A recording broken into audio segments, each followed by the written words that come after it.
الحقيقة إن الجيل القديم مهما حاول يواكب العصر ويتماشى مع الجيل الجديد برضه دايما بيبقى فيه فرق في التفكير، فرق في السرعة، وفرق في طريقة التعامل مع الحياة نفسها. يعني مثلا موضوع التكنولوجيا مع الذكاء الاصطناعي والاي اي اللي مجرد ما تكتب ليه أي فكرة يعملها لك في ثواني. زمان لو في حد قال لنا إن في برنامج هيكتب ويصمم ويرسم ويجاوب على أي سؤال كنا هنقول ده فيلم خيال علمي، لكن دلوقتي بقى جزء من حياتنا. وده يخلينا نتكلم عن الفرق بين الجيل القديم والجيل الجديد. تلاقي مثلا الأب بيقول زمان كنا بنلعب كورة في الشارع يا ابني بالساعات، الولد يرد عليه ببساطة احنا بنلعب فورتنايت. والأم تقول له احنا كنا بنسهر نرسم ونلعب مع بعض، الولد يقول احنا دلوقتي نفتح نتفليكس ونشوف مسلسل.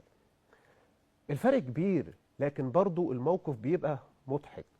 لكن جيل عنده طريقة يعني فيها كده من المتعة.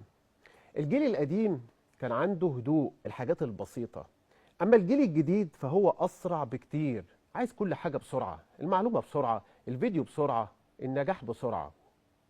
حتى في الحياة نفسها عايز يعيش بسرعة، يلعب ويسافر ويسهر ويجرب كل حاجة بدري بدري. لكن برضه رغم كل الاختلافات دي الحقيقة كل جيل وليه مميزاته. الجيل القديم بيعلم الجيل الجديد الصبر ويعلمه الأصول ويعلمه قيمة العلاقات، والجيل الجديد بيعلم القديم حاجات كتيرة زي السرعة والتعامل مع التكنولوجيا وفهم العالم الرقمي اللي احنا بقينا عايشين فيه. كل الفرق بين الجيل القديم والجين زي الحقيقة انهم مكملين بعض، كل جيل بيضيف حاجة للحياة، ويمكن الاختلاف ده هو اللي بيخلي الدنيا ألطف وأكتر سواء كانت في الجيل القديم أو جيل الجين زي. الأكيد إن كلنا بنتعلم من بعض وبنعيش حياة جميلة، نفس الحياة بس كل واحد بطريقته.